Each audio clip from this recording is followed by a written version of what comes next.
ರೈತರೇ, ದನದ ಕೊಟ್ಟಿಗೆ ಆಗಿರ್ಬೋದು, ಕೃಷಿ ಹೊಂಡ ಆಗಿರ್ಬೋದು, ಕುರಿ ಮೇಕೆ ಶೆಡ್ ಆಗಿರ್ಬೋದು, ಅಥವಾ ನಿಮ್ಮ ಹೊಲಗಳಿಗೆ ಬದು ನಿರ್ಮಾಣಕ್ಕೆ ಸಹಾಯಧನ ಬೇಕಾ? ಸರ್ಕಾರ ಈ ಯೋಜನೆ ಅಡಿಯಲ್ಲಿ ಅಂದಾಜು 5 ಲಕ್ಷದವರೆಗೆ ಸಹಾಯಧನವನ್ನ ಕೊಡುತ್ತೆ. ಹಾಗಾದ್ರೆ ಯಾವ್ದಪ್ಪ ಈ ಯೋಜನೆ? ಅರ್ಜಿ ಸಲ್ಲಿಸೋದು ಹೇಗೆ? ಏನಿದ್ರ ವಿಶೇಷತೆ? ಯಾವುದಕ್ಕೆ ಎಷ್ಟು ಸಹಾಯಧನ ಸಿಗುತ್ತೆ? ಇವೆಲ್ಲದರ ಬಗ್ಗೆ A to Z ಮಾಹಿತಿಯನ್ನ ತಿಳಿಸ್ಕೊಡ್ತೀನಿ. ಇದರ ಬೆನಿಫಿಟ್ ಅನ್ನ ನೀವೆಲ್ಲರೂ ಕೂಡ ಪಡ್ಕೊಳ್ಬಹುದು. ಹೇಗೆ ಅನ್ನೋದು ಈ ವಿಡಿಯೋದಲ್ಲಿ ಗೊತ್ತಾಗುತ್ತೆ. ವಿಡಿಯೋವನ್ನ ಕೊನೆ ತನಕ ಮಿಸ್ ಮಾಡದೆ ನೋಡಿ. ಹಾಯ್, ಹೆಲೋ, ನಮಸ್ಕಾರ. ವೆಲ್ಕಮ್ ಟು ಬಾಸ್ವಾಲಾ ಯೂಟ್ಯೂಬ್ ಚಾನೆಲ್. ನಾನು ಚೈತ್ರ. ಸ್ನೇಹಿತರೆ, 2026-27ನೇ ಸಾಲಿನ ನರೇಗಾ ಯೋಜನೆ ಅಡಿಯಲ್ಲಿ ರೈತರು ಸರ್ಕಾರದಿಂದ 5 ಲಕ್ಷದವರೆಗೆ ಅಂದಾಜು ನೆರವನ್ನ ಪಡಿಬಹುದು ಸ್ನೇಹಿತರೆ. ಸೊ ನರೇಗಾ ಯೋಜನೆ ಅಡಿಯಲ್ಲಿ ರೈತರು ವೈಯಕ್ತಿಕ ಕಾಮಗಾರಿ ಮಾಡೋದಕ್ಕೆ ಅರ್ಜಿ ಸಲ್ಲಿಕೆಗೆ ಇದೀಗ ಅವಕಾಶವನ್ನ ನೀಡಿರುವಂಥದ್ದು.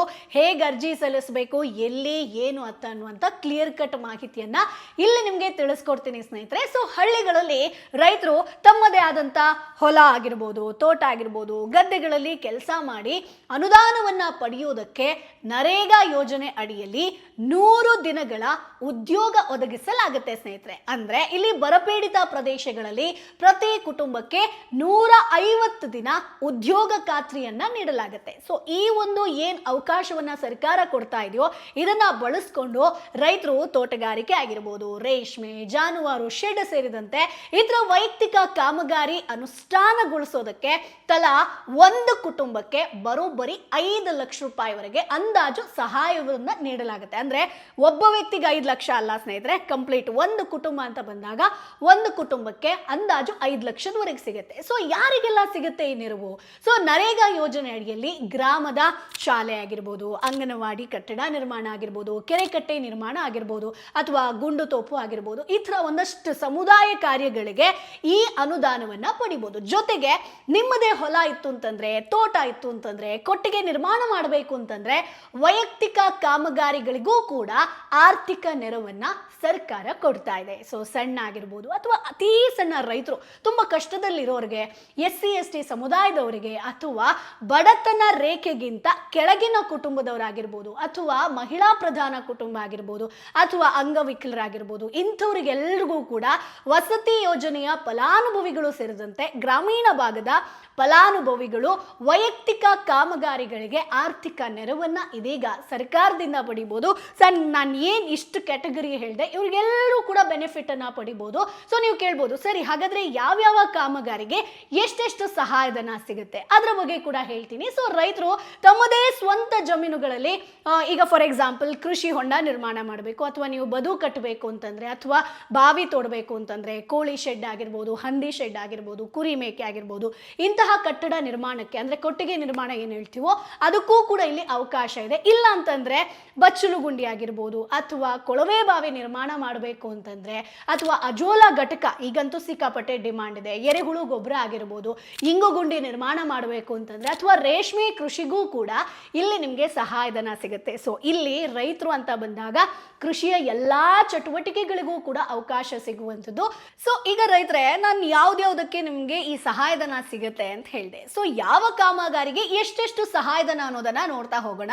ಸೊ ನಿಮ್ಗೆ ಗ್ರಾಫಿಕ್ಸ್ ಥ್ರೂ ನಾನು ನಿಮ್ಗೆ ಕಂಪ್ಲೀಟ್ ಡೀಟೇಲ್ಸ್ ಕೊಡ್ತಾ ಇದ್ದೀನಿ, ತುಂಬಾ ಇದೆ. ಫಾರ್ ಎಕ್ಸಾಂಪಲ್ ಈಗ ಕುರಿ ಮೇಕೆ ಕೊಟ್ಟಿಗೆ ನಿರ್ಮಾಣ ಮಾಡ್ತೀರಿ ಅಂತಂದ್ರೆ ಅಂದಾಜು 70,000 ತನಕ ಸಿಗುತ್ತೆ.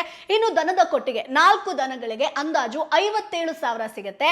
ಮೀನು ಕೃಷಿ ಕುಳ ಅಂತಂದ್ರೆ ಅಂದಾಜು 1 ಲಕ್ಷ ರೂಪಾಯಿ. ಹೀಗೆ ಕಂಪ್ಲೀಟ್ ಡೀಟೇಲ್ಸ್ ನಾನು ಕೊಟ್ಟಿದ್ದೀನಿ, ಎಷ್ಟಕ್ಕೆ ಎಷ್ಟು ಅಂತ. ಹಂದಿ ಕೊಟ್ಟಿಗೆ ಆಗಿರ್ಬೋದು, ಎರೆಹುಳು ಘಟಕಕ್ಕೆ ಅಂದಾಜು 27,000ವರೆಗೆ. ಎಲ್ಲವೂ ಕೂಡ ಡಿಫ್ರೆನ್ಸ್ ಆಗುತ್ತೆ, ನಿಮ್ಗೆ ಇಷ್ಟೇ ಸಿಗುತ್ತೆ ಅನ್ನುವಂಥದ್ದಿಲ್ಲ.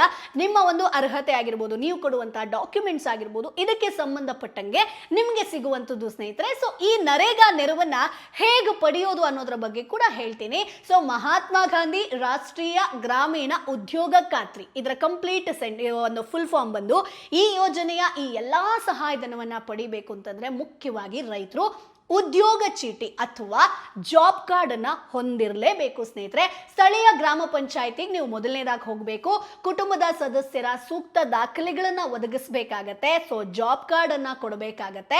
ಸೊ ಇಲ್ಲಿ ನಿಮ್ಮ ಡಾಕ್ಯುಮೆಂಟ್ಸ್ ಅನ್ನೆಲ್ಲ ಚೆಕ್ ಮಾಡ್ತಾರೆ, ನಿಮ್ಮ ಹೊಲದ ಒಂದು ಡಾಕ್ಯುಮೆಂಟ್ಸ್ ಆಗಿರ್ಬೋದು, ಆಧಾರ್ ಕಾರ್ಡ್ ಆಗಿರ್ಬೋದು, ಎಲ್ಲವನ್ನ ಕೊಡಬೇಕು. ಸೊ ಇನ್ ಕೇಸ್ ನಿಮ್ಮ ಹತ್ರ ಜಾಬ್ ಕಾರ್ಡ್ ಇಲ್ಲ ಅಂತಂದ್ರೆ ಈಗಲೇ ಜಾಬ್ ಕಾರ್ಡ್ ಮಾಡಿ, ಇದಾದ್ಮೇಲೆ ಜಾಬ್ ಕಾರ್ಡ್ ಅನ್ನ ಪಡೆದ ಮೇಲೆ ಉದ್ಯೋಗಕ್ಕಾಗಿ ನಮೂನೆ 6ರಲ್ಲಿ ಗ್ರಾಮ ಪಂಚಾಯತಿಗೆ ಬೇಡಿಕೆಯನ್ನ ಸಲ್ಲಿಸಬೇಕು, ಸ್ವೀಕೃತಿ ಪಡಿಬೇಕು. ಅಥವಾ ಮನೆಯಲ್ಲೇ ಕುಳಿತು ಕಾಯಕ ಮಿತ್ರ ಮೊಬೈಲ್ ಆಪ್ ಮೂಲಕ ಕೂಡ ಇಲ್ಲಿ ನೀವು ಅರ್ಜಿ ಸಲ್ಲಿಸಬಹುದು. ಸೊ ಈಸಿ ಆಗ್ಬೇಕು ಅಂತಂದ್ರೆ ಹಳ್ಳಿಗಳಲ್ಲಿ ನೀವು ಗ್ರಾಮ ಪಂಚಾಯತಿಗೆ ಹೋಗಬಹುದು. ಸೊ ಕಳೆದ ಅಕ್ಟೋಬರ್ 2ರಿಂದಲೂ ಕೂಡ ರಾಜ್ಯದ ಗ್ರಾಮ ಪಂಚಾಯತಿಗಳಲ್ಲಿ ಗ್ರಾಮ ಸಭೆಗಳು ಅಂತ ನಡೀತಾ ಇದೆ. ಮೇ ಬಿ ನೀವೆಲ್ಲರೂ ಕೂಡ ಹೋಗಿರ್ತೀರಾ.